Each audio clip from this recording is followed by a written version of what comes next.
Welcome to the Product Leaders Edge podcast.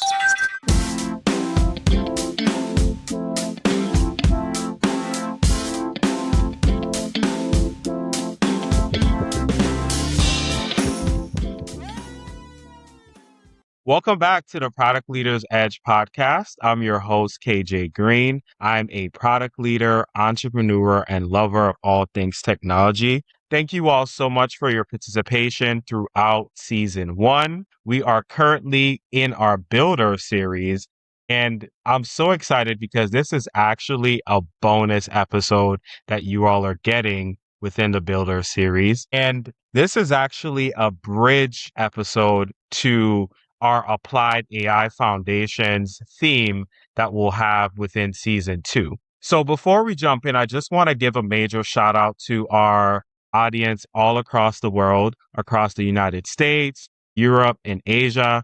Thank you all so much for tuning in. Thank you for your likes, your comments, your shares. It really means a lot to me, and I really, really appreciate it. All right. So we are in a moment in time right now where you can go from idea to a live product faster than ever before. And AI has really lowered the bar to building in a way where we've never really seen in humanity. But as this barrier drops, a bigger question starts to come to focus. If everyone can build, what actually matters? And today's conversation is about to answer that question. And today I'm joined by two really great guests, Nick and Laura Rackley, co-founders of Vibe Otter, a platform that lets anyone build a website, a full-fledged and full design website, simply by describing what they want to build. They're building in real time at the intersection of AI, product, and accessibility. And they're doing it together as a co-founder couple. So Nick, Laura, welcome to the stage, and please introduce yourselves to the audience. Yeah. My name's Nick Rackley. I'm the founder of Vibe Otter. I do more of the technical stuff, like building the AI. Yeah, I'm Laura, and co-founder of Vibe Otter, and I interface a lot with the people and marketing and that kind of thing. So some of the artistic element, I'd like to say. Awesome. Well, welcome to the show, Nick and Laura. And before we dive into your story, why not? We'll just jump into beginning to start the demo. And it's crazy because Nick and I were going back and forth over email, and we decided that you all need to see the product to make it live. So Nick will start us off with a demo, and then we'll roll back into questions and allow things to kind of build as we talk. Yeah. So what we're going to try to do is do a live demo of, we're going to take an idea that KJ has. We're going to do a bunch of keyword SEO research on it for a Claude skill that I made. That's going to take about 20 minutes. And then based off of that, that'll give us a really good in for something that people are searching for and not finding. And then we'll actually build the app to serve that on Vibe Otter by the end of this conversation so that we can look at it. So to begin, basically you would give an idea for something that you think that people are searching for and not finding. We'll type this in, and then it'll generate a bunch of keywords that we would actually want to build a product around. The criteria basically looks for stuff that has 500 monthly searches a month that seem to be no one else is really competing for them that much. Okay. Cool. So what would you want to search for? So I was thinking, if possible, if we could do a local church search tool. Okay. I know religious tools are underrated, nobody's building in that space. Yeah. So so we've actually, for this tool, we have seen that a lot of times it does find up religious topics. For that exact reason, people just haven't really done it a lot previously. A lot of times, I think this finds stuff that, it wouldn't have made sense for someone to hire a developer and make something on it. But it could make a lot of sense now that it's just so much cheaper to make something. For sure. And what's cooking in the background as we put in? Do we just type a prompt or? Yeah, so this isn't actually Vibe Otter. This is just my own private Claude skill. I may actually productize this, but basically what's going on is Claude, it just follows this kind of algorithm I've kind of learned and also stolen from some guy on X. I don't know, Danny Postma. Have you ever heard of him in your travels? Haven't, but I'll have to look him up. I'm solopreneur influencer. And like, he basically gives this formula of like search on Ahrefs, which is like an SEO research tool for like keywords that have traffic of over 500 people looking for that keyword a month and under 10 keyword difficulty. I found the idea is, again, like if you can find something people are looking for that they're not finding and no one's competing for, not only do you have potential distribution on SEO, but it also might just generally be an underserved product. So I think like the one you threw out, this church tool, if there is a gap there, it'll show that in the fact that there isn't an existing church tool and that there are a lot of people searching for those keywords. Now, then my thing, I found that just doing that guy's simple test, it just takes forever because like the keyword difficulty score that these tools give isn't very good. So I have Claude literally manually type everything into Google and then confirm it. So like, what you won't see here is like, I'm going to have a Chrome window pop up like hundreds of times while it's actually like checking everything. And then that was just what I used to manually do. It automatically does it in 20 or 30 minutes. That's why it takes a while. And then from that, I'm able to say like, I basically just say like, hey, like, where could we actually rank if we only got like 3 to 5 backlinks? Like on this exact keyword, on this exact page, are we going to be number 1 or are we going to be like number 10? Because a lot of times number 10 might not have any real traffic, even though it's easy to get on the first page. So I try to screen out through that. And then I have it do multiple rounds. And if the first one, which could happen in yours, like say it comes up that it turns out there's tons of people with like owning the keywords of searching for local churches, I allow it the leeway to just kind of go off on its own and say, well, yeah, there doesn't seem like there's anything there, but there's something else related to churches that seems like it's really good. So it could generate another 200 keywords off of that, if that makes sense. Yeah, that makes sense. That makes sense. And I guess with like embedding with the SEO, is that because from my limited knowledge on SEO, like it helps you to rank on the Google search engine to get indexed, etc. But does that in any way or shape or form help to guarantee traffic or traction right when you begin and launch? So SEO, it's definitely not going to get, even if you do it well, it's probably not going to get you traffic immediately. It usually takes like 3 to 6 months to really work well. But the beauty of it is if you get it, it's basically just like free traffic every day that everyone else would have to pay for, you know? Because if you get the number 1 organic rank on Google, there might be people paying for ads above you, but you're just the first one there. So it effectively is something that people are paying for. Because a lot of people will also just skip the ads to the first organic rank. And let me ask you this too, because now that we're in the AI world, AI era, do you all for SEO, like what you do with SEO, do you do that with AI EO as well? Like for the AI platforms, like what they would pull and search? That's a lot harder. Like no one actually knows. I was gonna say, nobody knows how that actually works. And if they say they do, they are completely not being honest. sure. That's the first red flag. Yeah. The general rule, if someone's making strong claims with that, they're probably just full of it. Yeah. I will say in that respect, what we've seen is posting on Reddit.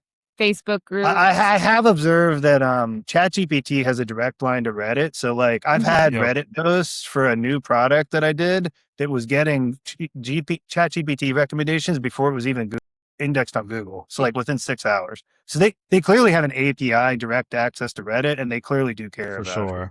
Yeah. Okay. Good to know. Just have to ask because I know, people are trying to optimize for that a lot these days, and we're all figuring it out as we go. Also Facebook, we've been having a lot of luck with like Facebook posts. Like if you find a Facebook post on Google, even if it's old, posting on that can be pretty beneficial for ChatGPT and stuff. Facebook groups within that and stuff like that. It's kind of going back to that genuine content where people kind of query, right? For sure. Awesome. Well, if you all are ready, happy to jump into your story. Yes. Yeah. So I'd love to hear from both of you. What were you each doing before starting Vibe Otter, and what led you to building this together? Do you want to go first? Well, yeah, I mean, that's where I met you was at T-Mobile. Corporate strategy at T-Mobile. Yeah, I mean, I wasn't really a huge fan of the corporate life, and it doesn't seem like you ended up being either, I guess. Yeah, I always knew I wanted to do entrepreneurship. Like, well, we ended up, we kept having kids. So I didn't want to quit my job at the time. But pretty For much as soon sure. as I could, I decided to quit my job, really with no idea whatsoever. That was mainly just because I had learned how to program agentic AI in like a part-time master's program at University of Hmm. Washington here. I learned it about a year before that was even a buzzword. And I just remember at the time I was taking the class and I built the, like, it was doing tool calls and everything. And I was just like, well, this is obviously going to be a big deal. Like, this is absolutely the kind of thing, if you learn it, you should quit your job and try to build something on it. And then, well, yeah, I just had a bunch of really bad ideas for a long time, like 9 months. Like nothing worked out very well. And then I came up with this website builder idea and she got involved. Then at that point, I kind of was using her as a user test initially, where I was showing her some competitive products like Lovable and seeing her reaction to them. So she can talk how she got involved from there.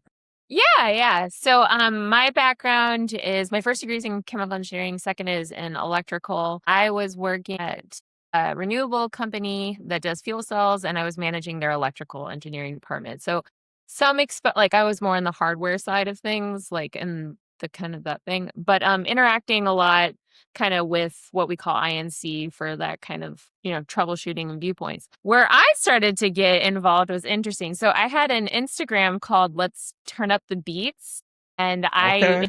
cooking, and I just started posting like vegetarian main cooking ideas because there wasn't a ton. And I was like, I don't want salads, I want like Hmm. different things. So I started to do that, and it kind of like ran off. Like I got a bunch of followers. I was getting all these things, and I was like, wait, like what do I even do with this, And so where we kind of like hit each other is he's got like ideas and kind of there, and I'm going, well, like you got to monetize this. I don't want to spend a bunch of money. I want to do this.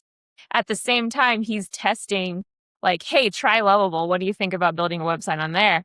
And I'm like, this is literally like the worst ever. And then Wix, and then I think Chariot was one of them.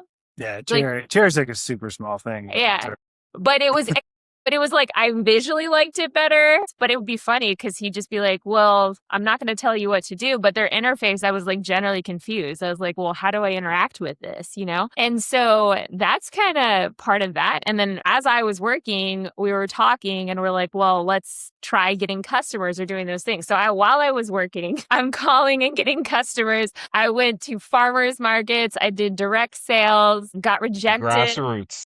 Yeah, like complete cold call, like completely like internally died as a person, rebuilt myself as a person, like the amount of That's real. rejection, like, was serious. But then we started getting lots and lots of customers.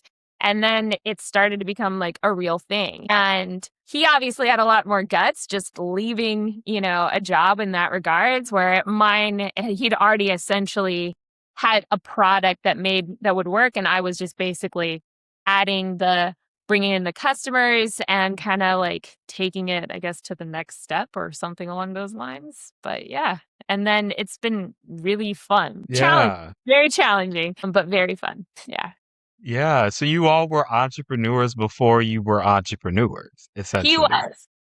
I Yeah. was I was just trying to cook online, okay? Like I went through a dumpling series because every country has a dumpling, so I'm making those, Yep. doing different ones, with like, with my kid and like for having fun with that. And I was like, oh, might as well post it. Yeah. Yeah. Yeah. Yeah. Yeah. Wow. Wow. But that brought good skills, really, really good skills. Yeah. Well, I But think it's a growth, right? Everything you do can transfer to something else if you just have that kind of adaptive mindset and willing to just get your ego out of the way. for sure, for sure. So what made you all actually commit to Vibe Otter versus, just like, hey, we're just going to continue to experiment? What made you say, hey, okay. Well, Nick, I know you already mentioned like you Yeah. were you were kind of out of corporate, from a while and had tried different ideas, but what made this idea stick for you all? Yeah. Well, I mean, at this point, like I had actually I was like trying to build this robot and I realized what I wanted to do was just like way beyond the resources I had, like time and money. So I actually came up with like a formal framework to like ideate and like go through everything. I came up with like Hmm. 20 different ideas and evaluated on a bunch of criteria. And like, I actually think it was a pretty good framework. I didn't end up working through much of it. VibeOtter was it was the second in order I prioritized. And One of the big reasons why I just went with it is like it had an MVP. I thought could be built really, really quickly. Like I had assessed Yeah, I could build an MVP in about 1 week. That wasn't quite true. I ended up building like a pre-MVP where it was a website builder, but you couldn't even pay. Like that let me, I got that out in 3 days. And then we did a Google Ads campaign to drive traffic to it to see if anyone would just click on subscribe, because I was like, okay, I mean, I don't need someone's credit card to know if someone has a purchase intent. And yeah, like one person actually did, even on that 3-day website builder. wow. So that was a huge advantage where we could test it really quickly. But Hmm. beyond that, like the broader space, the whole kind of thesis, and I don't think it's changed at all, is that like everything that exists now in AI is targeting like tech people and like tech adjacent people like product managers. And like For sure. nobody is building stuff for normal people, Yeah. which is like kind of mind blowing to me because like there's a lot more normal people than tech people in the world. And they probably could stand to use this stuff a lot more. So that's always been the overarching idea, is to try to build Hmm. something that would let normal people, a user interface that's useful to them. It eventually evolved into this vision we have now of like an app in the box where like it just works it takes care of all your security and all these other problems you hear about in vibe coding. But it's all just a continuation of that original vision. And That makes sense. for me, what made it want to kind of take the plunge is like, why not? Like, I know that sounds I crazy love that. because like we do have like young kids and we have this and we're in this competitive space and all that stuff. But like the benefit is you are directly related to your outcome. Like if you get sales, if you get marketing, if you get customers, if you get improvements on the tech, like you are directly related to that in like real time. And if you don't, like you are get the benefit of that. You don't get the benefit of that, right? So it was the option of basically I was in middle management, which is trash, and Trash. and I get to control my own destiny with the person that I've chosen in life. Like okay, what's the worst that could happen? I guess we go back to corporate America, and that's always the kind of thing in my head. The worst, our fallback solution is where most people are at. So why not make a run at it? I feel like Jim Carrey talked about that you can fail at what you're bad at and you can fail at what you love. Why not go for it, I agree. Totally agree. I love that energy. I really, really, really do.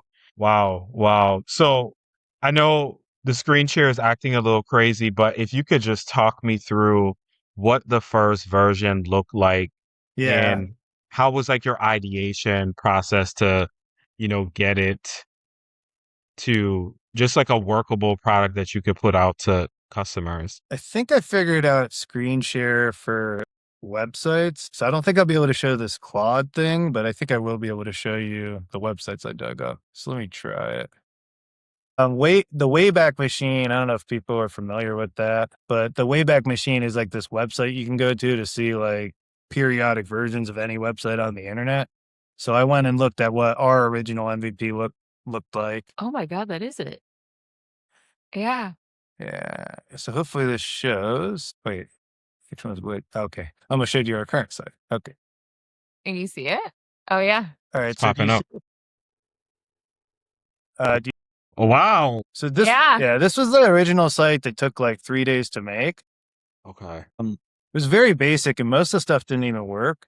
And yeah, you can actually see on it that like oh yeah. I won't actually type it in because it's obviously not going to actually work. There's no back end here. But I thought it was interesting. I went to the pricing page and you can even see in the Wayback Machine, this was our pricing page. And then when you click select plan, it just airs out. So I think that's important for a lot of people to see because I think Yep. it's really better to just get something out there. And even if it's something like that, like to see a purchase intent and see if there's any validity to your idea. Because I think if that guy hadn't clicked that, we probably would have moved on to something else, And then For sure. while I have it up, I can just show you, this is the site the guy actually made that he clicked on. So this kind of gives you an idea of the quality of site. the original MVP had. So it was like, okay. I was gonna say that. To be fair, this is actually probably a really, really good example. Yeah, it is.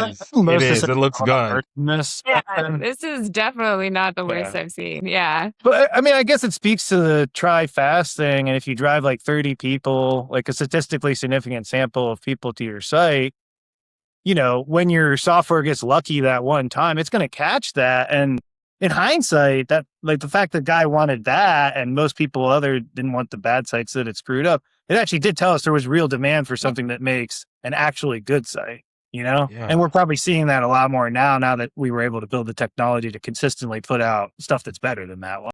For sure. Yeah, that looked really, really, really good. So I guess like early days as you were building, what was the biggest like challenge that you all like faced, especially with, you know, building a customer base, having to put this out to the world beyond just an MVP and continuing to iterate? Any early challenges that you can note? Yeah. Well, I mean, so that guy that clicked on it was like a freak, like fluke thing. Like no one else wanted to really even use our website builder or build sites for probably like 4 months at least after that. Yeah. So Laura kind of came up with a alternative business model and plan and basically like a mini pivot almost that she can kind of talk through. So I took this very seriously because Nick was like, you need to get the first customer. And I'm like, shit, okay. I'm like, the fate of the world is crashing down on me if I don't execute on this. Right. So I am like, okay, what are we doing? How do we do this? So I'm like I said previously, like I was doing direct sales. I was cold calling. I was going to farmers market. I have a really terrible story about a witch festival. But anyway, so I was doing that. And then I started to look on, you know, Fiverr, like different things where people were selling their services. And those were really not great either. But I found I thought about, when I got photography for my wedding, I went on Thumbtack and I was like, okay, let's try doing that. And it was pretty funny because I'm literally doing this like lunch break after work call on the way there, stuff like that. And I shoot you a text and I'm like, hey, I have a customer. Can you call them? And can they call you in like 5 minutes or something? I didn't give him any warning. I took a picture of what it was generally about, and that was it. And I was like, good luck. Yeah, I was already working on random engineering stuff. And then like the first response is like, we're not a web design agency. Like, I don't want to do this. How am I supposed to just talk this? I'm not a web designer. Yeah. And then like, but then I found that I did like a stint in mortgage banking. So I was like, I'm kind of good at telesales. So, and I guess I could use my thing to build them a website. So that seems like a good way to like get on paper and like exist. So yeah, we did the call. The first call went okay. Yeah, we didn't get that client, but then the second one she sent me, we ended up getting our first customer. Like we built like a fitness like a gym coach website. Then really interestingly, that guy, because we had his site, then there was another person interested in like fitness logos. We ended up like upselling her into doing her fitness coaching website.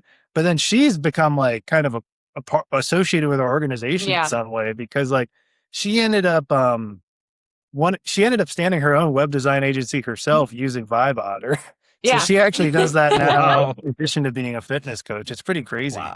Wow. Network effect in a weird way. Yeah. And then further down the line, really quickly, I realized like if I'm being a web designer and I'm forcing myself to use my tool that kind of sucks, and the more I use it, the more I realize it sucks. If every time it doesn't work, then I go in and improve Vibe Otter so that it will work the next time. I actually have this really fast iteration loop.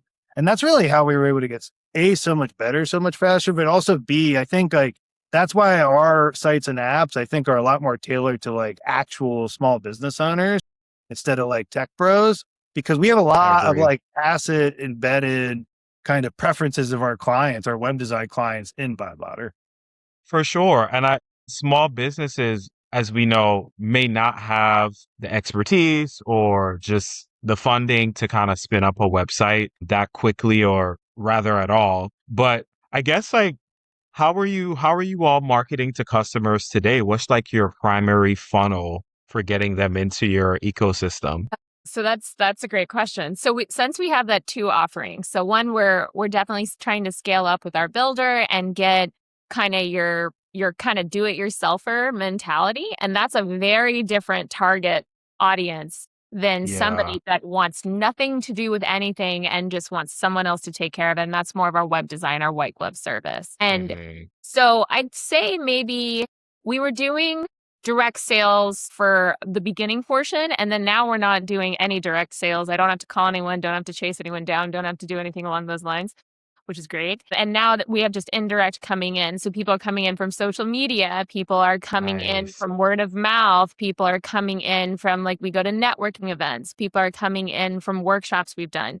And so I think we've kind of started to pass that threshold where it's gotten traction and it's kind of creating its own self-sustaining system. Because at this point, I'm really trying to focus on get people using the builder, so much so that I'm like trying to actually scale down how many clients I'm taking for the white glove service. Okay. And for the builder, just so I'm understanding correctly, so the builder offering is where you all walk through the client, or where they do it on their own? Do it on their own mainly. So the two Okay. offerings is you can hire us to build it for you, and then there's an initial design fee. And we use our Right. tools and we will build it for you and go through this process, and then you subscribe and it continues on. The builder is you're saving that initial design fee by trying it and building it yourself. We do have some crap buttons. So we have like it saves and it does those things, and you can also reach out at any point. But those are two different types of people, you know?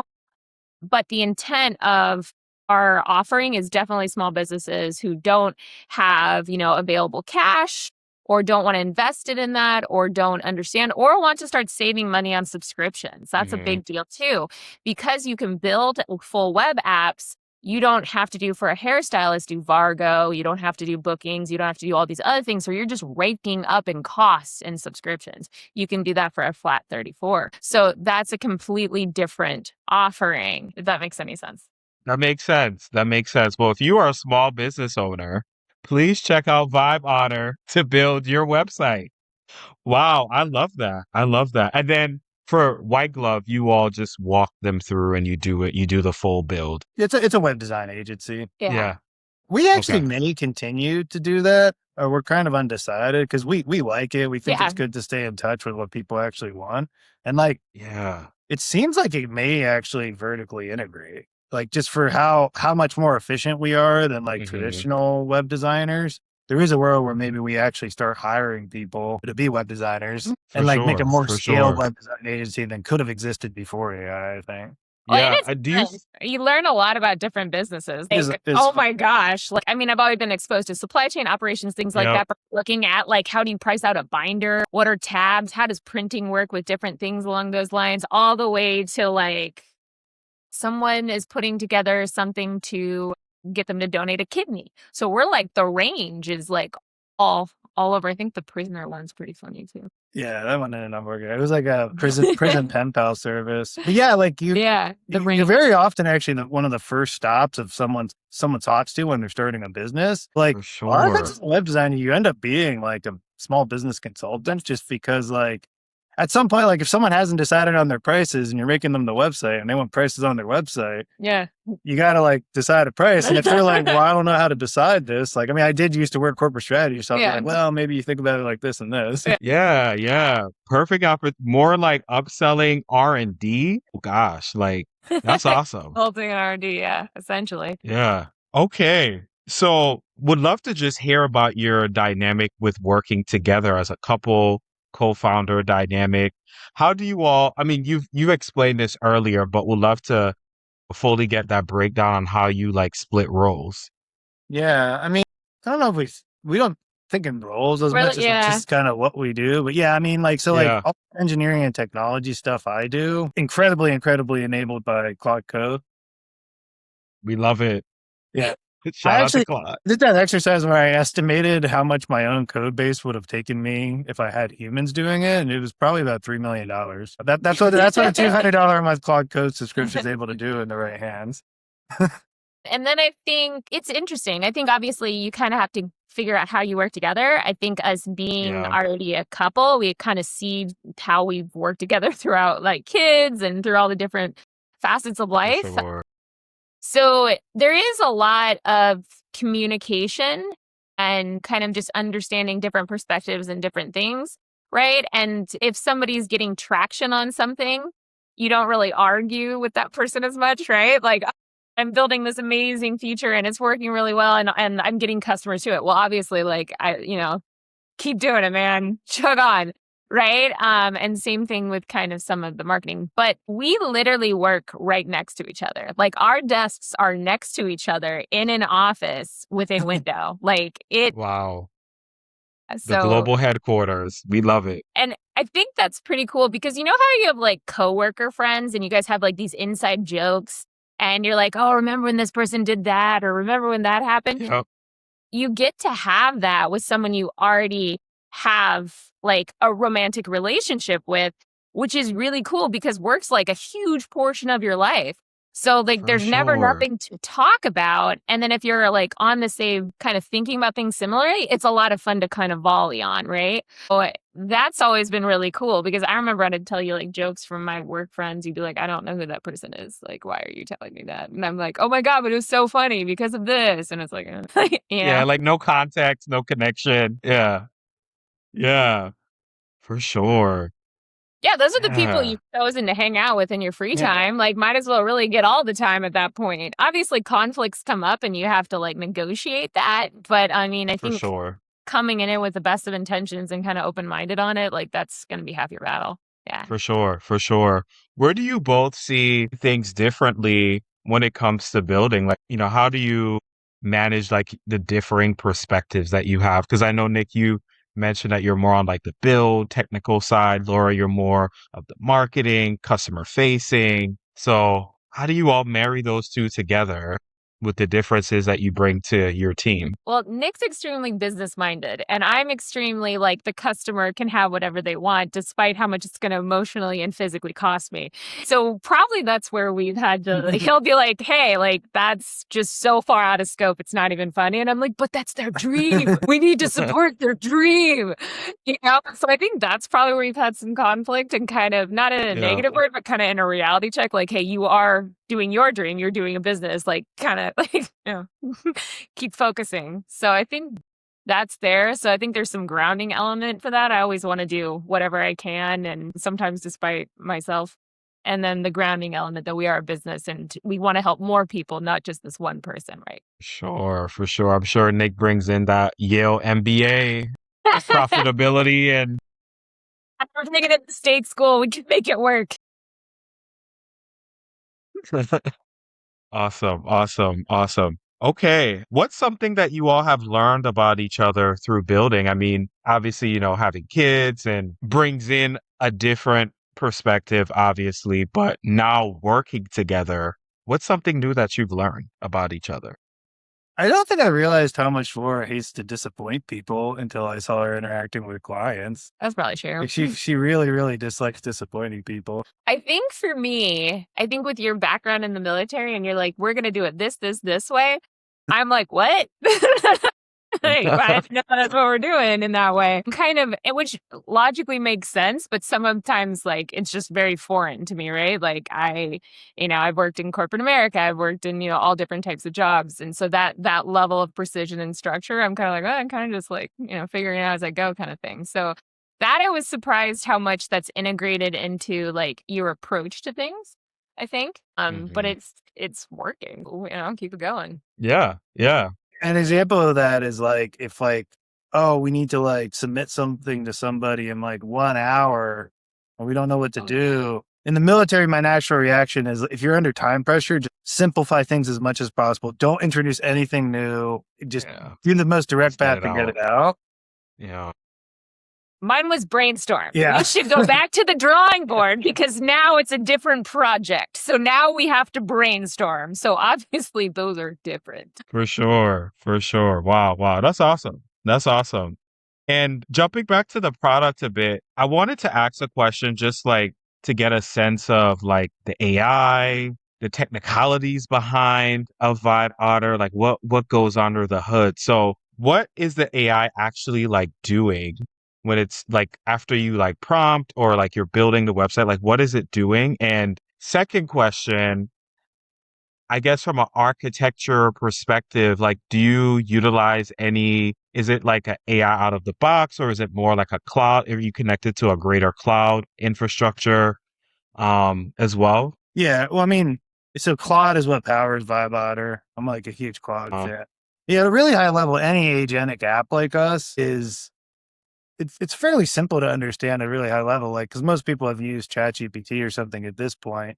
for All agentic sure. apps really mean is you like say something to ChatGPT behind the scenes, and then it talks to itself a bunch of times in rounds, and then it can Yep. also have the ability to like call tools like write code or look something up on Google. That's at the core how Vibe works. Then we have like just an extensive like system of things. So like when it first comes to you, it'll like detect what kind of site you're asking for and then like change its behavior moving forward if you want a full stack app versus like a simple website. And then yeah, there's just like tons and tons and tons of lines of these system prompts which contain all that like tacit knowledge that we've learned from our clients. Yep. People kind of trash on system prompts, I think, in the AI thing, like prompt engineering and all that. I don't think a lot of Yeah. people realize like that is what a major part of AI is going to be. Like the reason why Claude Code is better than OpenAI's coding agents is largely because of system prompts, which all got leaked like 3 days ago. But No, it did. It yeah, did. It did. it's not actually as much the foundational models anymore as the system prompts Yeah. that people are putting on top of them. Yeah, like how sure. you're directing your paintbrush, right? That's where essentially some of the, I would say, artistry comes in from the design standpoint. Yeah, well, Yeah. for us, what's always seemed to be much Mhm. product wise, I think, compared to all the big tech companies is the system I made for selecting stock images seems to do a really, really good job compared to anything else I've seen, including stuff from Google, Lovable, really anyone. That's good. That's good. That's good. Because I know those images. Oh, I'm sorry. But yeah, I mean, that's just one little part of like what's really going on. But I think it also shows how like these products can become differentiated through these prompts. Yeah. Yeah. And Laura, you were saying something, wanting. When the pictures are everything, right? You think we live in a very visual world. So if your first picture is like disconnected to what your initial ask is, or if it's off-putting, like you don't even look at anything else. Like you really don't. Think about your personal interaction with like websites, but also with social media. Like, are you reading everything that people are saying? Or are you kind of just looking at it, summarizing in your head and moving on? So images and pictures, because the world we live in is a pretty big deal. For sure, for sure. Yeah, and I think like that helps to continue to drive the human element, especially now in this AI world where, you know, companies are designing tools for AI agents because they don't necessarily need the UI or the pictures that we do as humans, but like you all said, like you're designing a product for everyday people, not just the tech bro, not just folks who understand technology, which is great. And I wanted to zoom out a bit and ask, like, in this era that we're in, what are people getting wrong about building with AI that you guys have seen?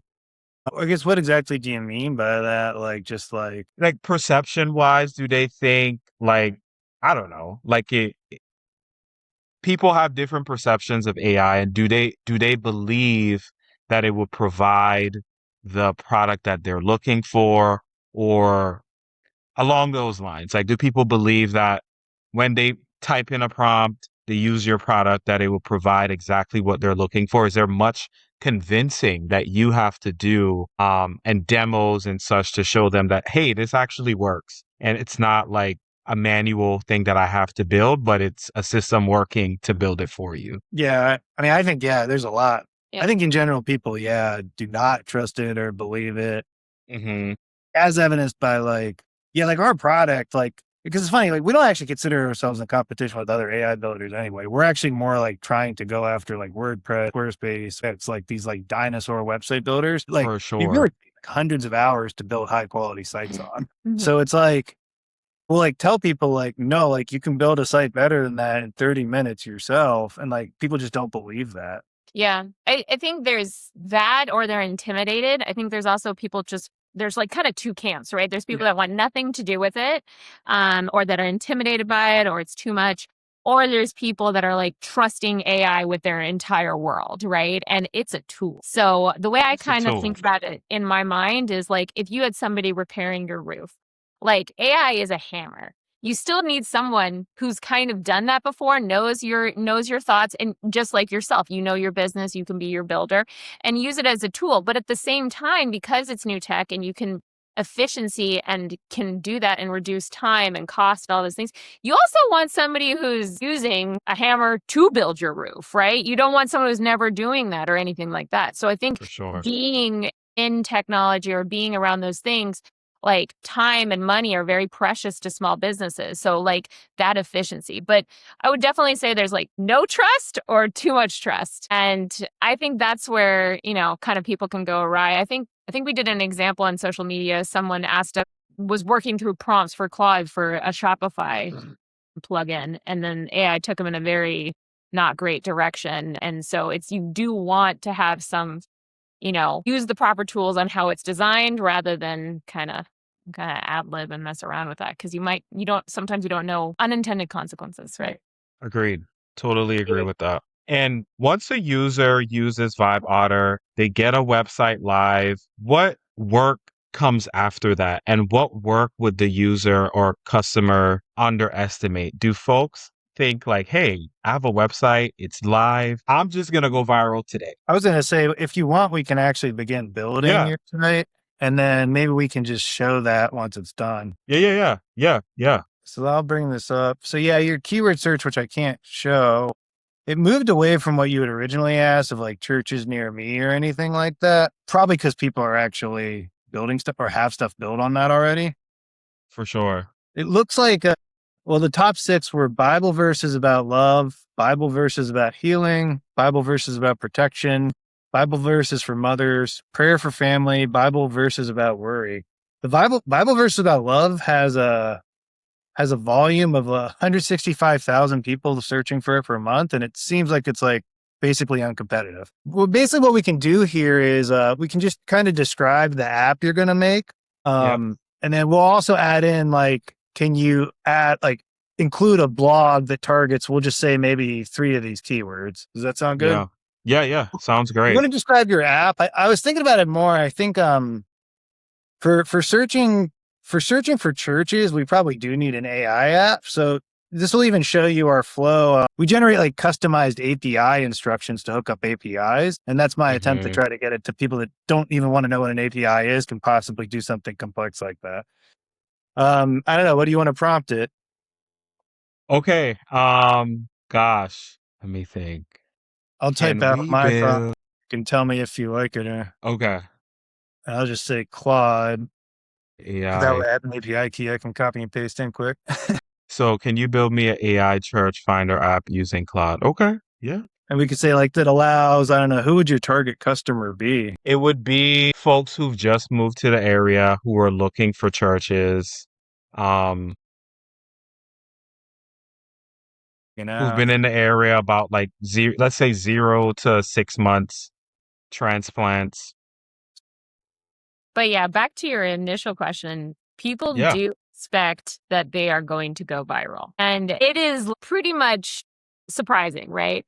So I think when someone builds a website, assuming they have all their, product execution on it, right? So what are you selling? If you're doing e-commerce, do you have a way to fulfill it? Do you have a way to execute on it? Do you have a way to do those things? But if it's just, a simple service one where it's like maybe you're, a life coach or something along those lines. So you build your web page and then now you need to bring it to the people. But everyone does believe they're going to go viral. It's actually very interesting. I had a conversation with somebody and they were concerned that they would going to go viral. And I had told them, that is a very big challenge. Most of the world's kind of trying to do that. And then in that same conversation, she had said, well, if it's too hard, maybe I just shouldn't try to go viral. So it's just like this complete, like not understanding how all these things work. So marketing becomes a big deal. And there's 3 different marketing ideas, right? So you have SEO, AEO, which we've kind of talked about. You have, social media, but also, YouTube and not your like Facebook, Instagram. So to even get into marketing, you have to understand who's your target audience, who's your clients, and where are they, right? Yeah, back to the basics. Exactly. And sometimes, like, depending on your industry, that maybe that's, doing a business card with a QR code and handing it out or going door to door. It just depends on what you have. So I think people, and I've tried to explain this in different ways before, a website is essentially a mailbox, right? And you've set up your mailbox. You can receive stuff. It's kind of your middle of the funnel. But nobody knows about your mailbox unless you tell them or give it to them or give you those addresses or do all those different things. So, but yeah, the really expectation, people think they're going to go viral and everybody's going to be banging down their door. And it is hard to really grow a following. It's hard to grow a user base. It's hard to get For clients and do those sure. things. So, it takes a bit. Yeah, yeah. And from the skills that you mentioned earlier, Laura, I'm thinking like, wow, this could probably be like an upsell on top of what you give. Like, hey, we'll help you with the website. We'll also help you like with the marketing plan, you know? Yeah, I mean, kind of. We do offer those different services associated with Okay. it. Yeah, so it does in the white glove side, or kind of the, like do everything for you side. But yeah, Yeah, it does. I sometimes will give people like helpful hints. There's like a bunch of kind of free stuff you can do if that's like a budget issue. But yeah, there is potential for upselling and kind of doing those things because it's not trivial and consistency is key. So you have to be doing things often and frequently and then building that trust and brand, right? People have to go, I want to buy from her or I want to buy from that product. And that takes a lot. Also, on the same subject, like we did kind of modify our long-term vision a little bit. Like we absolutely cannot hmm do this now, but like super long-term, I realize like there are some people that actually want a website, like it's a hobby for them. But most people that want a website actually want to achieve a goal. Yes. They want to get customers. Yeah.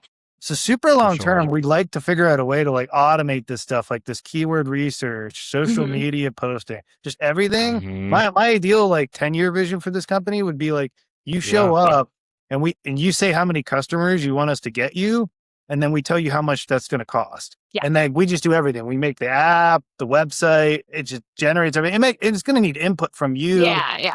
I for think there's sure, always for going to be that sure. element of like your unique insight into like a customer need and a brand. But yeah, that'd be our long-term vision.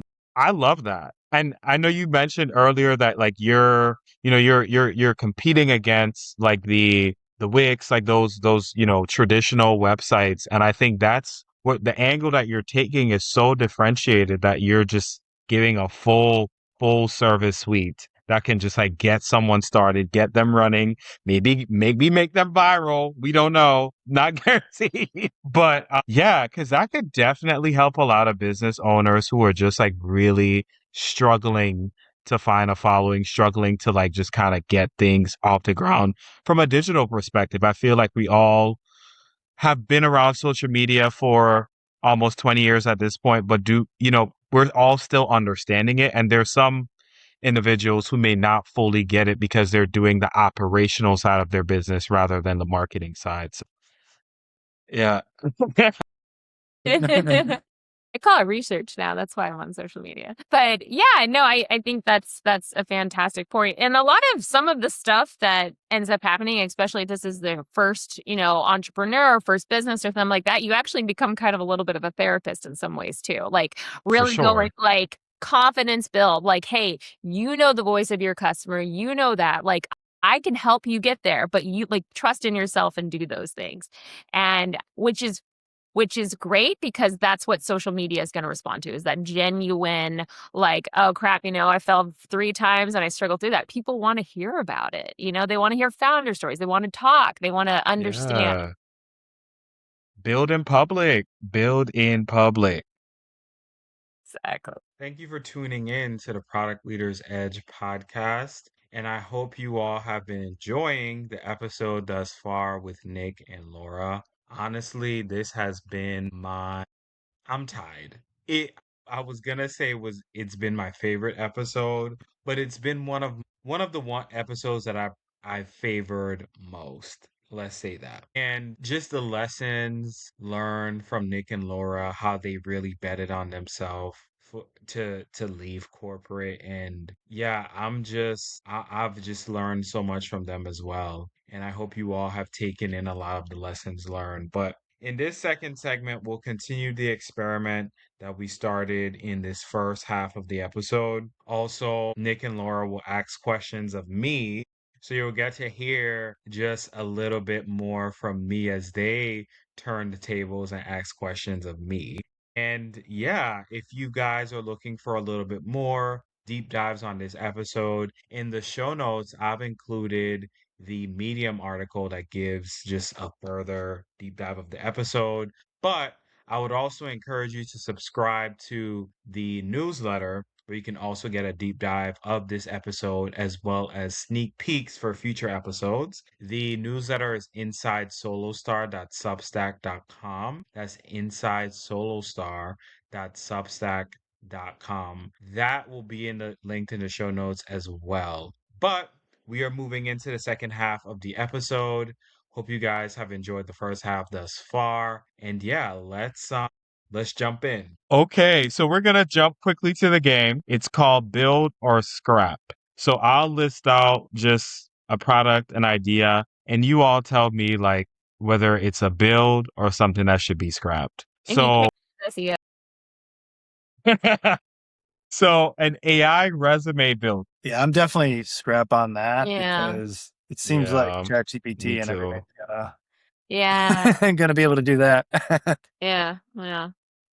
Yeah, But yeah. I mean, I will say, like, don't ever underestimate that stuff, even if you think ChatGPT will do it.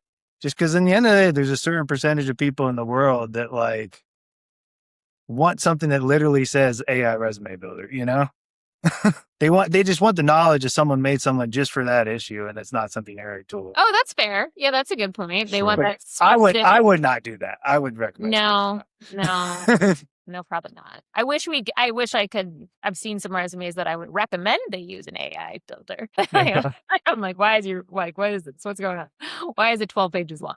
Yeah, Yeah. in 2026, like what are we doing? What are we What doing here? What are we doing here? Like, no one's reading that. Okay, like, come on. Yeah. Okay, so an AI personal trainer, and I know this one can go either way, but thoughts on that build or scrap? That was actually on one of my ideation list when I said like 20 ideas. I wouldn't say like a full personal trainer, but like I was interested in like an AI that could like watch me while I lift and coach my form. Yeah, I'm definitely, I'd like that initial idea too. But then I think there's a lot of opportunity if you did like, like holistic ways to relieve, pain in this area after working out. Like, I think you could really take it and run with it, to a lot of different ways until you basically found your market. So I'm definitely on that one. Yeah, I would say, yeah, build it. But I will hazard anyone that's out there. We've actually seen a lot of that app coming through us. You'd have to have your own. Yeah. I would not say it's an uncommon idea. Yeah, you have to have your own twist. I do think there's like space. I think you're going to see AI in medicine. You're going to see AI kind of hit all these different sectors and making some easy things that are approachable. Like when my daughter was really young, she was sick and I didn't want to use like, kind of over the counter medication, like so different twists. And I think you can do a lot with like fitness, wellness, things like that with that kind of twist of accessible information because I think people really want to be proactive in their life. For sure. Okay, an AI church tool, which is what we were attempting to build, but would love to hear your perspective on that. Yeah, I mean, I think that's probably a really good one because it is a more niche Mhm. area. I mean, a lot of entrepreneurship, you're just trying to figure out something that somebody wants that for whatever reason other people have overlooked. And that sounds like the kind of tool that would probably do it. Like, I'm sure that's a need a lot of people have. Yeah. And I don't know, I haven't researched the subject. I feel like you probably have at least Googled it, right? I would say like I've moved to so many different places at this point, and finding a church has been the most difficult. So if someone somewhere can build that tool for me specifically, I think it's you today. Yeah, we'll see if it's still being built right now. Yeah. what about an AI newsletter? Which I don't know. This one's kind of Wait, what exactly do you mean? Just like something that's like just fully automated and it generates? fully automated, just like generates every day a newsletter. Like Morning Brew, but like AI Morning Brew, just like pulling things from the internet, generating content. I'm going to say scrap because I feel like that could be a lot of different ideas. But in addition to, I would be interested in that. I just think it'd be super competitive because I imagine a lot of that industry with news and all those things are going to start to use AI in a way like that. So also, I just want to be different than you guys. I'm gonna say scrap just to throw something in the mix. Yeah, I would say scrap the fully automated thing because AI doesn't really contribute Agree. anything novel, and that's usually what's going to get you readership. Oh, Now, like a really, really Yeah. AI augmented newsletter flow, that probably can make a lot of sense. Like where if you say, I don't have a lot of time, but I definitely have like a super specialized knowledge in this yeah. topic, like maybe the industry of the company you work for, and like you like use a Claude skill or something to like publish it, that could still make sense. I mean, there's probably tons of people who Mm. do that. Or For like sh- your own news feed. I guess that's getting similar to oh, social media, but like what do you normally check out and what are some quick articles or things that you are interested in and then quick summaries on it or talking points or stuff like that. I think that would be kind of cool. Because I definitely look at similar websites each time and it would be nice to have that all in one place. I like that. I like that. Okay. So for this last one, I'll just preface to say, in the world that we live in today, we're undergoing like a big wealth transfer from the boomers shifting their wealth to their grandkids, kids, and the boomers, the baby boomer generation, they valued relationships and a lot of this technology, AI, even websites to a degree weren't built yet. So, do you think with the wealth transfer that's undergoing and going to a younger generation that an AI wealth assistant could hold up? Should we build it? Should we scrap it? Can you see banks adopting this? So you're saying like basically something that just is like an AI financial advisor? Yeah, like financial advisor that's just AI generated, where So you may not have to call someone for everything or like initiating trades, like all like minor things. You still have to keep a human in the loop, but the human delegating some of those workflows to the AI. that's an interesting one. Yeah, I think that's a hard one. Yeah, because usually AI and money, people always, I don't know, they think there's like a Yeah. potential bad Yeah, actor it's in the mix tough. or Yeah. something like that. Like, obviously, even if you have all those protections in, I just think people think like, oh, well, it's gonna, Well, get me. my first thing is like, a lot of Mhm. people aren't actually clear on what financial advisors are selling. And then the end of the day, Yeah, that's fair. they're selling the perception of expertise. When you actually look at the portfolios a lot of financial advisor firms make, they like do not line up with the best academic advice at all. They'll put you in all kinds of crazy stuff when like there's tons of research saying almost no one beats just investing in the S&P 500. So, but what people are really buying a financial advisor is it's a major decision to invest all your wealth. They know they don't know what they're doing with it. And they just want someone who like seems like they do. So it's almost more of like a sales job. But that inner need of needing that expert, that's not going away anywhere. Mhm. No one For wants to like, sure. it's a very high degree of trust to like trust people. And that's why brand is so important in that space or like a personal relationship. So that's like a big barrier against AI there. On the flip side, then like I could definitely see younger generations maybe being more open-minded or even potentially at some point flipping to where like, no, like this AI that was totally trained for this, it's better than any human, it's proven. That's what I should trust over, my mom's advisor. I think that's a fantastic point. You kind of think about which generation, what kind of data source do they want? Like I think the idea is what boomers want, like the trust, the individual person, that viewpoint. And I think Yep. kind of like our generation is more like data, right? Like even if someone tells me something, I want to go see the data. I'm just like, I'll believe you to this point. And so you're Yep. kind of hitting two with that potential. It'll be interesting to even see the younger generations kind of after, like where they're gonna fall, because maybe it'll completely go back. Maybe data can be manipulated. So I feel like from a marketing standpoint, that is a really cool opportunity. So not complete scrap, but your messaging has got to be on point, like on point. For So I'm sure. a semi-scrap. For sure. For sure. Okay, so that was the game. Not sure if there anything else that we want to show to the audience? Well, the actual app is still Yeah. built, this one I kind of figured would take a second. It means it's extra good. Yeah. Extra good. Yeah. So, I mean, I don't know. Do you want to hang out and Yeah. Because I could like cut all of like the dead Okay. space. It should be done pretty Yeah. soon. Yeah, we'll see. Yeah, I mean, I don't know. This is definitely a hard one for because, like, technically, I just don't.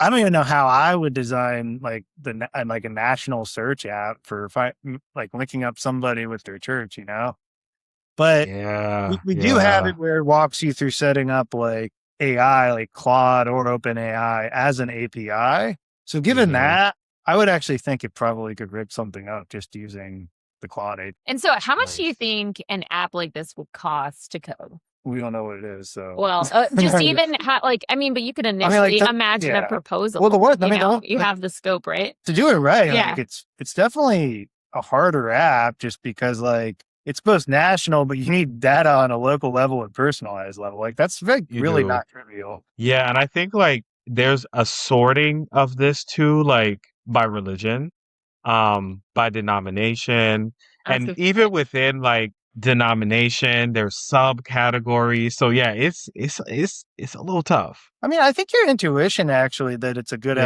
application for AI makes sense because that's where AI does really well is for stuff yeah. like that. Where I guess actually this is an interesting question for you in the meantime of like what's insufficient about Google, which would be like the best traditional tool for this. Yeah. So in my search, I think what's tough about Google is that it shows everything. And then it's like that decision paralysis. Like, I don't know where to go because I have so much options. And then after I go on Google, then I jump over to Instagram because if a church has a social media presence, you got me hooked. Then I go from Instagram to YouTube because then I'm listening to see if what they're saying resonates with the heart. Oh, that's so interesting. That's a really interesting. Yeah. Yeah. Yeah. But if there's no social media presence, you've lost me because I Really? can't. Even if I look at reviews, generally people always have good reviews about churches. Like Yeah. you Yeah. have to be like a terrible person to like write a bad review on a church.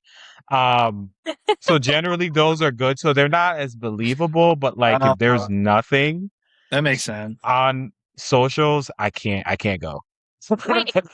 Wait, from a strategy perspective, like, would it be better or like for a church to have a semi-negative review or a middle ground review so it seems more genuine?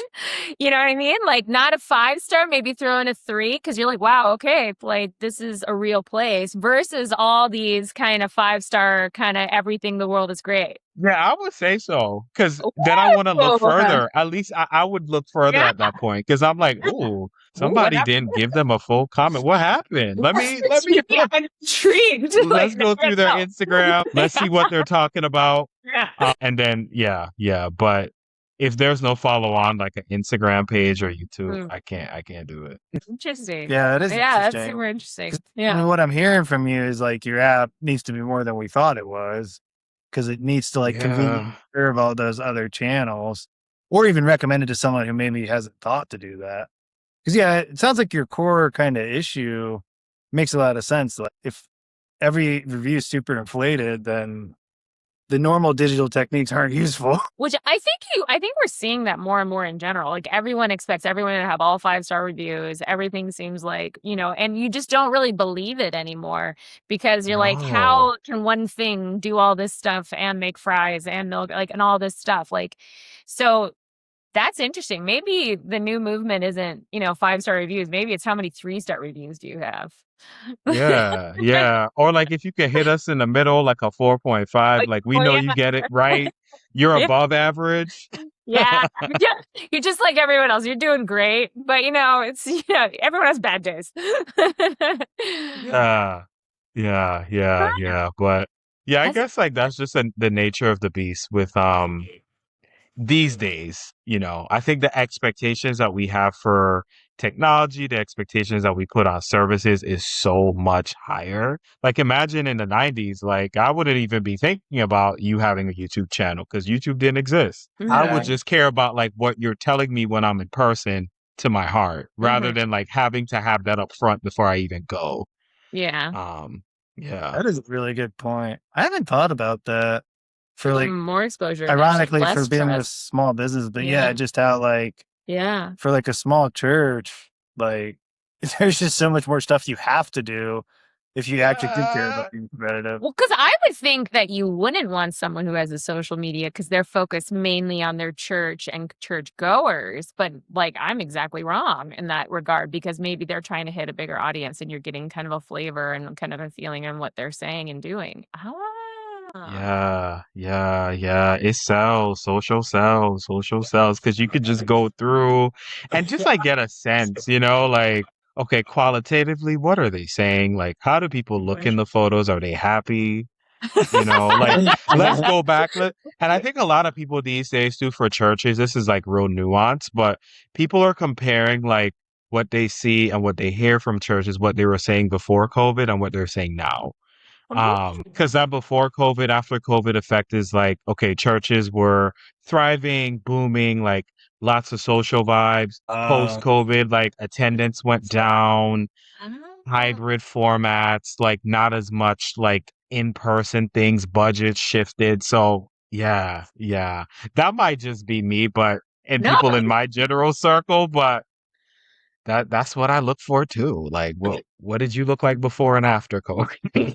but honestly, too, think about that for other in-person things, right? I would Yeah. argue shopping, right? Like online shopping or all these other things like that. Like, what did you look like before or after? Like anything that was community gather or in-person activities, that's probably all gonna feel that a little bit from their followers. Oh, for sure. All For right. sure. We finally got this built. Okay.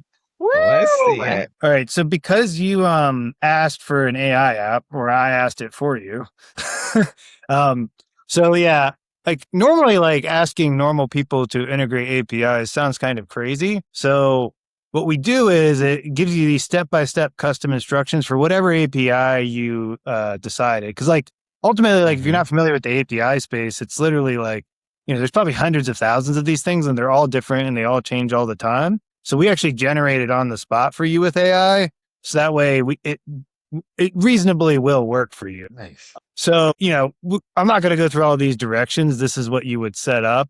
Yep. And this is like actually a highly technical thing here. Yes. And then I'll copy and paste in this key. I think this is what was on my clipboard. Can't remember if I copied and pasted anything else since then. I don't think so. So hopefully that'll work. Whoa, I love it. Find your new church home. Okay. Oh yeah, so we can browse around. So yeah, this is our builder. So we'll go over editing it. Yeah. Yeah, just I don't know, guide me around, drive me. Yeah, I guess like well, let's click on the Bible verses. Yeah, because this was Let's kind of see. the distribution strategy here that we picked these Mm-hmm. blogs. Okay. Oh, we got John 3:16. Good. Right out the gate. Okay. You got me hooked.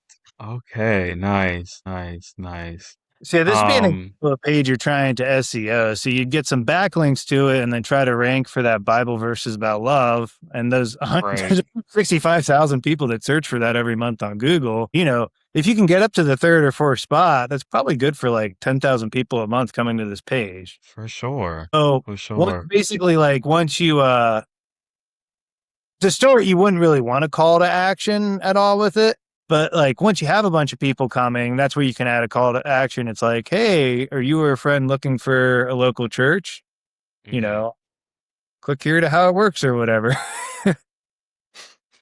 Well, also, people might just notice you're the top of the site. So enter your location, share preferences, get AI recommendations, visit, and connect. Nice. Do you want to try to use it?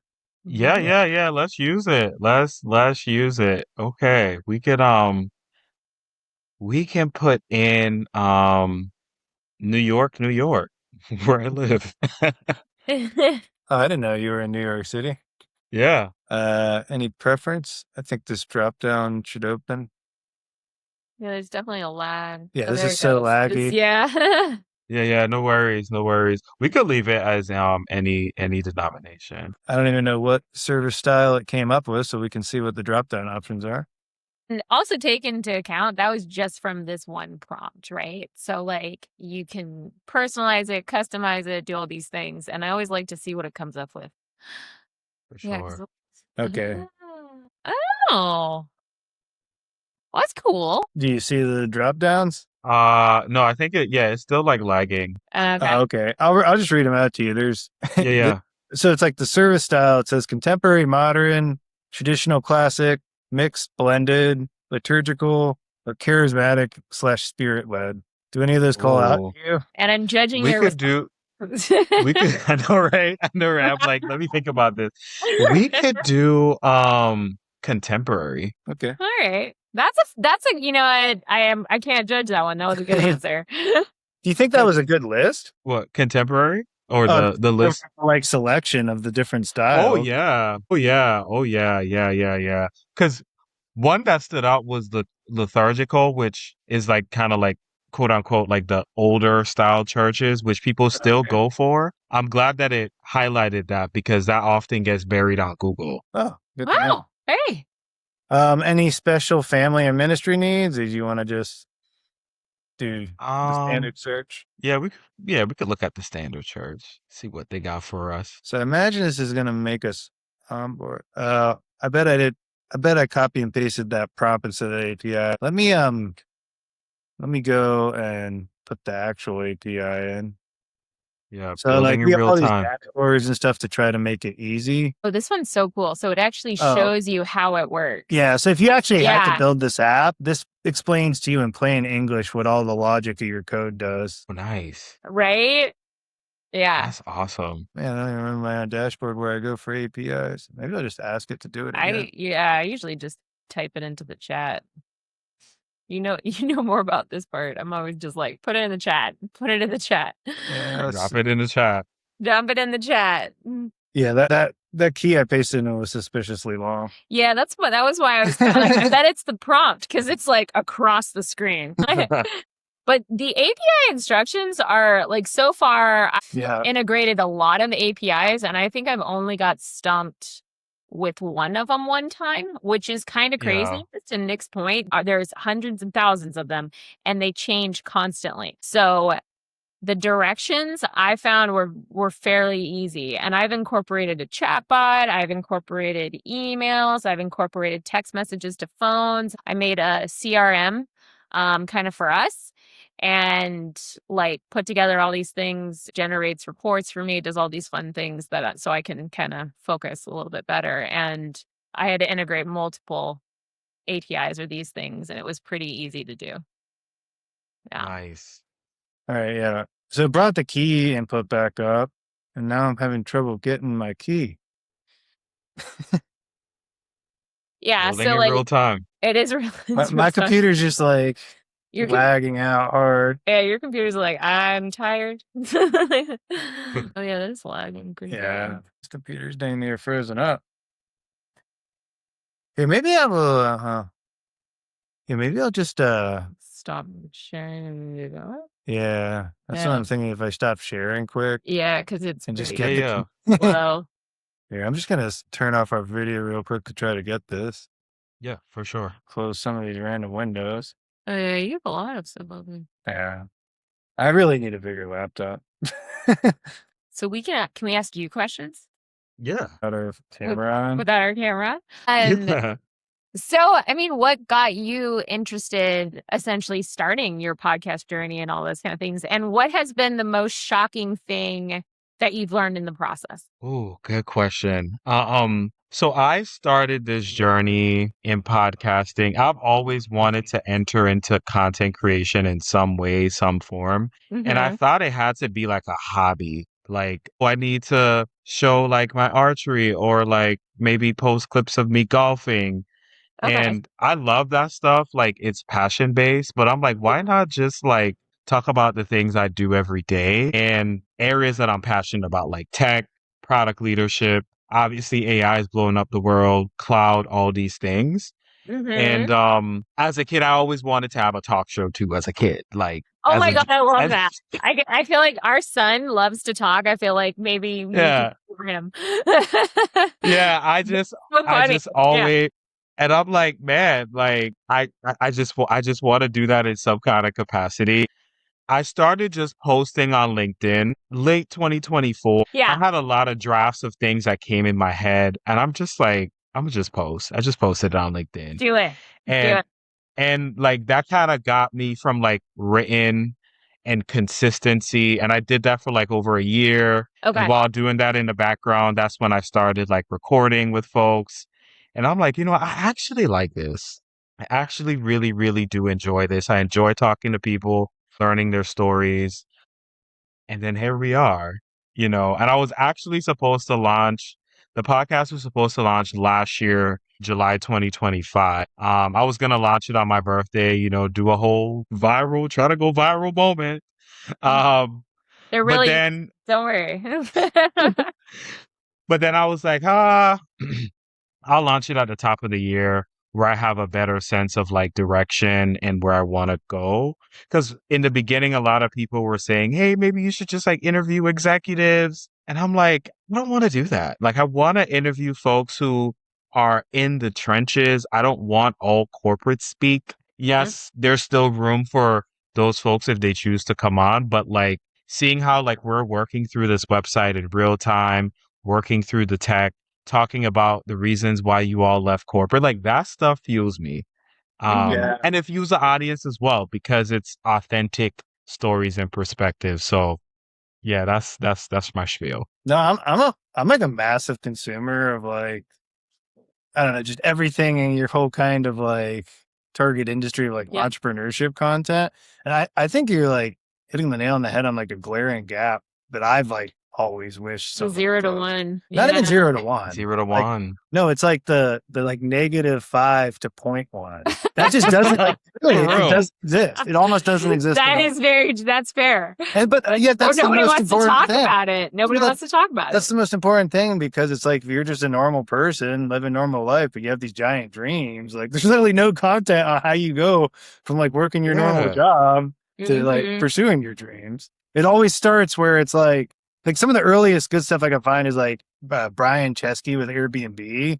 There were some interviews of him before Airbnb was like a big thing, but even then, it's like He'd already proof of concept. yeah, like it was started pretty yeah, close to getting product market fit if it wasn't Yeah. quite there. Yeah. Or like if you look at like Jeff Bezos's early interviews, they were throwing so much shade at him. Yeah. They're like, this company isn't profitable. Like you're not even gonna make money. You look poor. Yeah. And I'm like, why do we like and that was back Why would then, you say like different that? culture, different vibes, but like Yeah. look where he Yeah. is now. Like, come on now. Well, So exactly. missed opportunity. Missed Yeah. opportunity. And I think it's something that anybody can do. It's hard to, I think, I think we were talking about a little bit about this yesterday. Like basically just be in the dark. Like nobody is seeing what you're doing. You don't have positive reinforcement on it. And like just emotionally being able to hold that out until there's some benefit to that. Right. And like that's really hard, failure after failure after failure, or, basically Yeah. like you in the basement building things and like just waiting for something to hit. Like that's rough. you know? Yeah. Yeah. Okay. I don't think it was the API key. I think it actually screwed up your app. That at least the AI side of it, which like I'm okay with that to be honest, because like letting people make their own AI app that easily is something I want to do, but like obviously a pretty high bar. Oh, for sure. Yeah. For That's why I sure. wanted to try a more challenging one. I don't know. Is there anything else at the site you wanted to look at though on the Yeah, I guess we could pull it up again and just like look at it, just for the audience sake and you should have like the sign-in flow and stuff like that should be able to work. yeah, let's see it. Yeah, it asked it to fix your error and it didn't seem like it was on the same page. So I think it's probably beyond scope for this lag. Yeah, the lag is serious. I gotta not Yeah. click twice. But what did you learn that surprised you? You didn't answer that part of the question. Oh yeah. I forgot. Yep. I just like went into the backstory. Honestly, I didn't realize how much I would learn from people like yourself. Also, just like podcasting in general, when I first like started recording like my first like solo episodes, oh my God, it was so like weird just talking to the camera. And I'm like, dang, like you just have to just like get into character and just talk like how you would normally talk. Like it's not just talk, you know? And I'm like, this is how everybody does it. They just talk. Like Yeah. it's not this overly polished thing. And there's a space for that, but like just talk, just have an idea, have an outline, and it'll be okay. So yeah, that's some of the things I learned. And honestly, like people talk about like, oh, becoming a better public speaker, all these things. I'm like, podcasting will definitely You're like, I'm tired of enhance that skill. yeah. Yeah, 100%. So yeah, So yeah, while you were talking, I signed up. So that's just kind of what nice. we mean by app in a box. So like pretty much all other stuff right now, you have to like integrate with stuff like Supabase or all these other companies, which I think to like a mom and pop shop owner is just like, no, it's like they're just not going to do that. You know, Yeah. they're not going to Yeah, they're configure their not. Supabase database. So we try to do it all as a one-stop shop, and like we provide all these functions to where you can look at your stuff. I don't think this site had a database. Oh, church searches, which unfortunately search searches isn't working. So this would be where you would like see what people were typing into your app. Yep, This is like the yep. admin mode, you know? I like that. We even have like a Like that. sensitive data mode for like financial apps, which would make your users have to do like one-time passwords every time and, you know, other special protections. Because again, For the whole sure. vision is just like, it's kind of like the Apple vision to product design, where like I'm like literally me, Nick Rackley, I'm going to make a bunch of security and like technical decisions for you if you're a non-technical user. So you don't have to talk to Claude about it or decide anything. Like I'm just going to do it all so that it's actually a secure app and it just works. Yeah. And that Yeah. No, constrains, that's great. yeah, that constrains what you can do a little bit. But I think for my, you know, our hypothesis for most people, they really rather not learn software architecture and they just make the Yeah. church finder. Oh, for sure. For And again, sure. Well, this is great. This is yeah. great. And so this is Mhm. automatic. Basically what happens is like I have a AI go and write all of your logic, which is then like served from Google Cloud.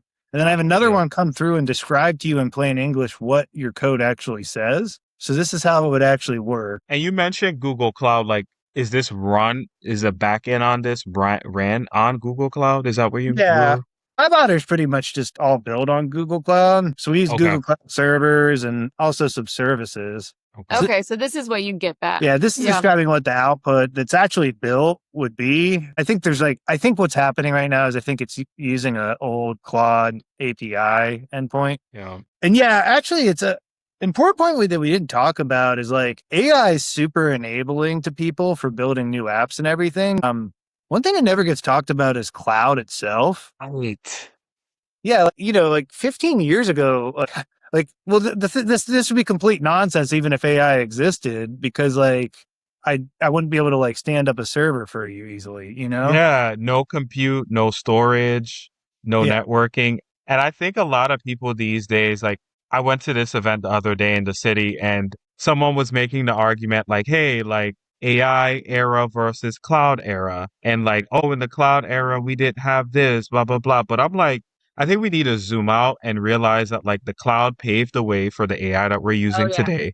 Yeah. Also, from a human psychology perspective, we have a higher bar for technology because we went through the cloud era and now we're building AI on top of it. Yeah. So psychologically, like we expect technology to actually like work when we want it to work, because we have all of these servers, compute, storage, AWS, Google, at our fingertips to build. So yeah. I'm glad you brought that up because that's a point that I try to drive home too, with a lot of builders and just people in general, because people see AI as the visible element of technology these days, but not realizing that like cloud existed before it and actually makes it capable. Yeah.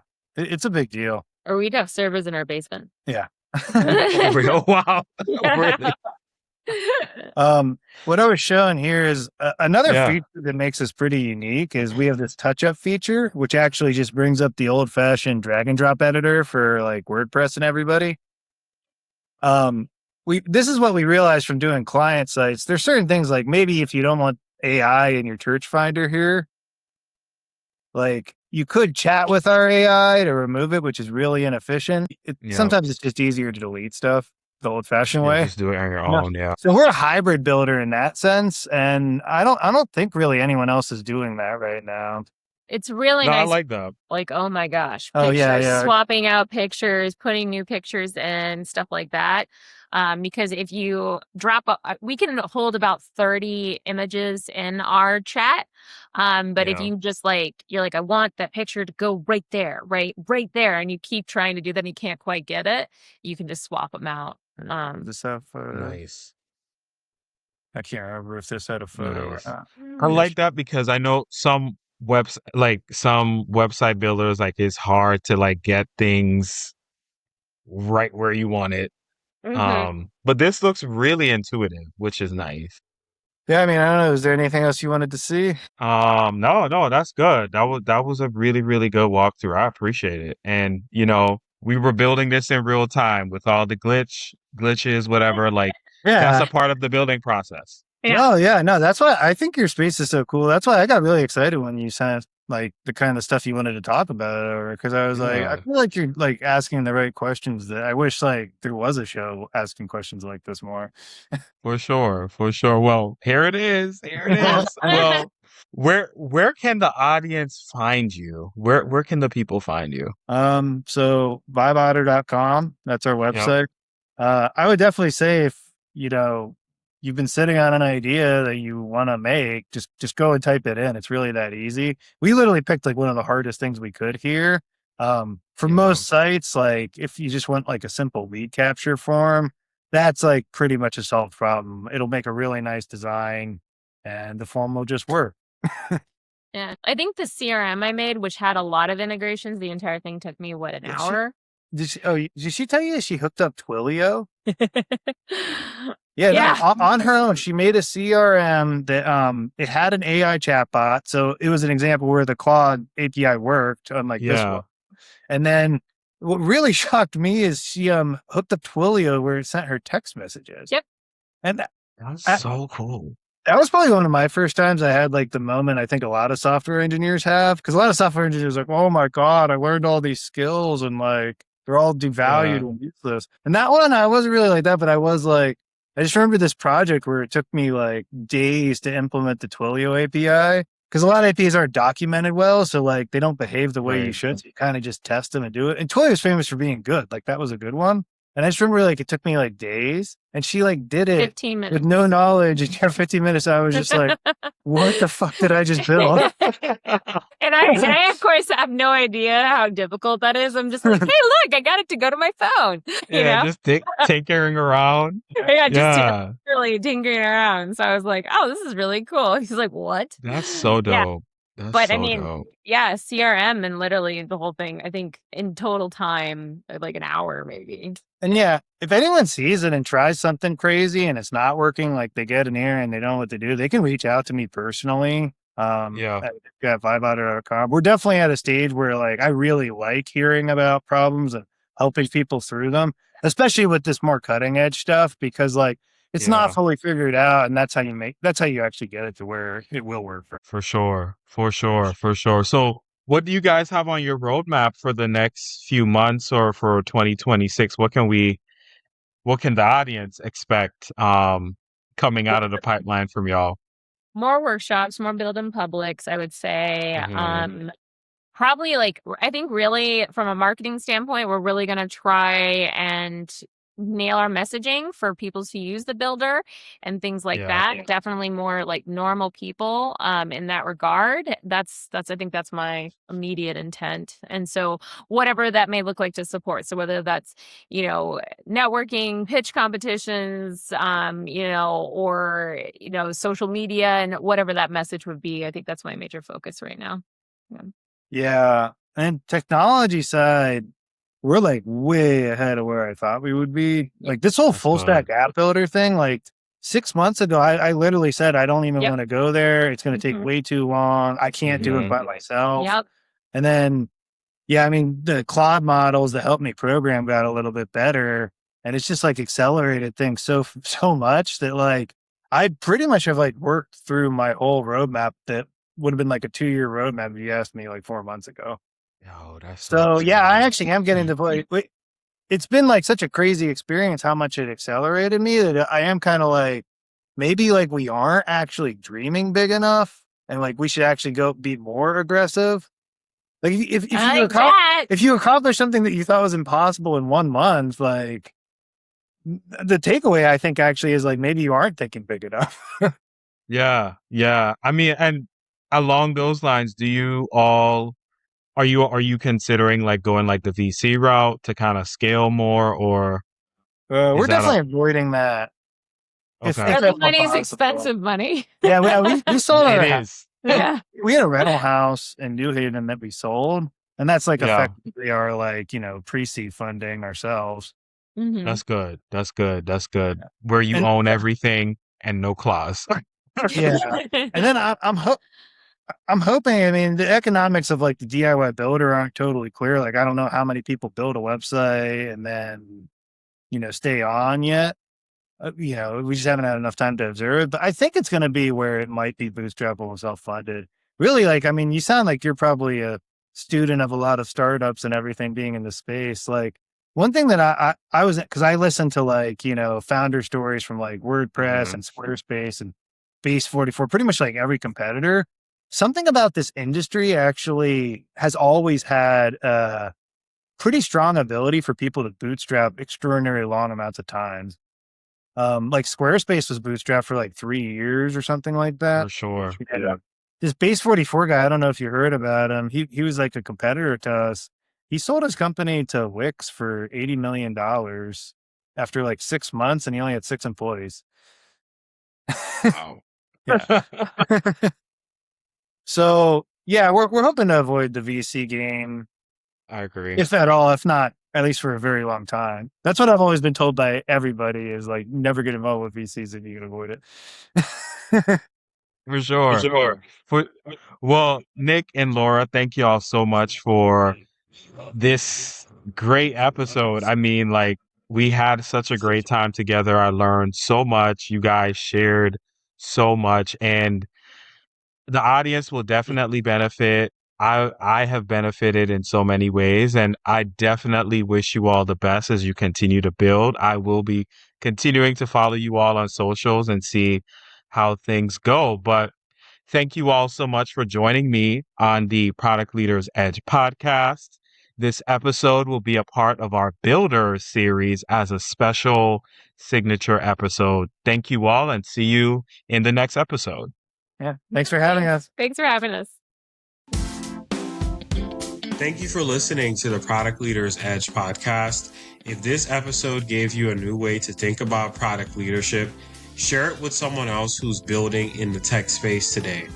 You can follow my work on LinkedIn through my weekly series, Tech Tuesdays with KJ, and subscribe to the newsletter on Substack, which is Solostar by KJG.substack.com. And I'll link all of that into the show notes for you all. But let's continue to build at the intersection of product, cloud, and AI. Until next time, keep building.